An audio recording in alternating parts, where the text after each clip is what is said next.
नमस्कार, स्वागत है आपका। मैं हूं आपके साथ लोकेंद्र त्यागी। दिल्ली हाई कोर्ट की एक न्यायाधीश इन दिनों पूरे देश में चर्चा के केंद्र में है। नाम है जस्टिस स्वर्ण कांता शर्मा।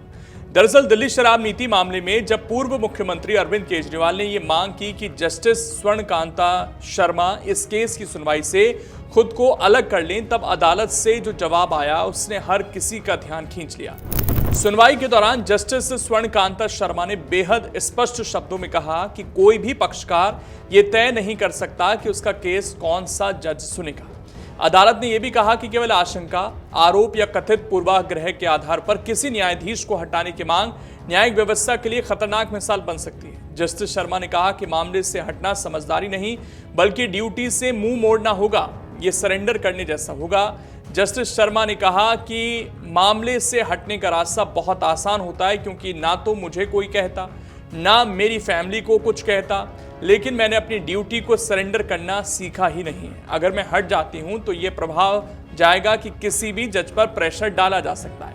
ये कहते हुए जस्टिस स्वर्ण कांता शर्मा ने खुद को हटाए जाने की याचिका को खारिज कर दिया, और यही वो टिप्पणी थी जिसने इस मामले को सिर्फ एक कानूनी विवाद नहीं रहने दिया बल्कि राष्ट्रीय बहस बना दिया। यहां आप ये भी जान लीजिए, केजरीवाल ने अपने केस से जज को हटाने की जो मांग की थी उसे कानूनी भाषा में रिक्यूजल कहा जाता है। अब ये मांग उन्होंने क्यों की थी उस पर आए उससे पहले लोगों के मन में अब सवाल उठ रहा है कि आखिर कौन है जस्टिस स्वर्ण कांता शर्मा, जिनके फैसले की चर्चा हर तरफ हो रही है। दरअसल जस्टिस स्वर्ण कांता शर्मा का सफर कई लोगों के लिए बेहद प्रेरणादायक माना जाता है। उन्होंने दिल्ली विश्वविद्यालय के दौलत राम कॉलेज से इंग्लिश लिटरेचर में स्नातक किया और छात्र जीवन में उत्कृष्ट प्रदर्शन के लिए सम्मानित भी हुई। इसके बाद उन्होंने कानून की पढ़ाई की और फिर उच्च शिक्षा के जरिए अपने विधिक ज्ञान को और मजबूत किया। खास बात यह है कि उन्होंने सिर्फ भारत ही नहीं बल्कि ब्रिटेन, अमेरिका, सिंगापुर और कनाडा जैसे देशों में भी अकादमिक अध्ययन और शोध से खुद को समृद्ध किया। उनकी उपलब्धियों की सूची यहीं खत्म नहीं होती। बेहद कम उम्र में मजिस्ट्रेट बनने वाली जस्टिस स्वर्ण कांता शर्मा ने न्यायिक सेवा में तेजी से पहचान बनाई। 24 साल की उम्र में मजिस्ट्रेट और 35 साल की उम्र में सेशंस जज बनना अपने आप में असाधारण उपलब्धि मानी जाती है।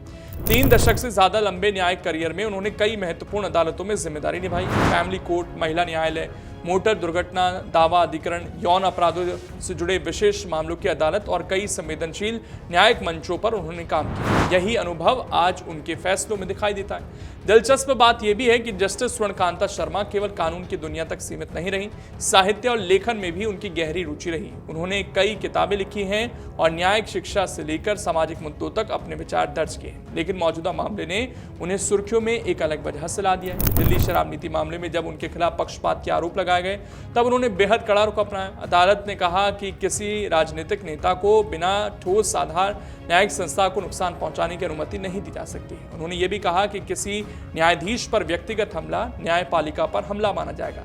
सुनवाई के दौरान उनका ये कहना कि अदालत अपने और संस्था के लिए खड़ी रहेगी, मैं खुद को इस मामले से अलग नहीं करूंगी, अब एक मजबूत न्यायिक संदेश के तौर पर देखा जा रहा है।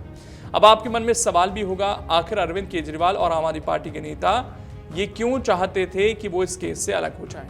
तो वो भी आप जान लीजिए। दरअसल केजरीवाल ने यह दावा किया कि जो कुछ भी सीबीआई और ईडी कहती है वो न्यायमूर्ति शर्मा स्वीकार कर लेती है। उन्होंने 10 कारणों का हवाला देते हुए रिक्विजल की मांग की, जिसमें न्यायाधीश की ओर से आरएसएस से जुड़े अखिल भारतीय अधिवक्ता परिषद के कार्यक्रम में 4 बार भाग लेना भी शामिल था। केजरीवाल ने एफिडेविट में यह भी लिखा कि जज के दोनों बच्चे सॉलिसिटर जनरल तुषार मेहता के साथ काम करते हैं। तुषार मेहता उनके बच्चों को केस देते हैं और तुषार मेहता सीबीआई की तरफ से पेश होने वाले वकील भी हैं।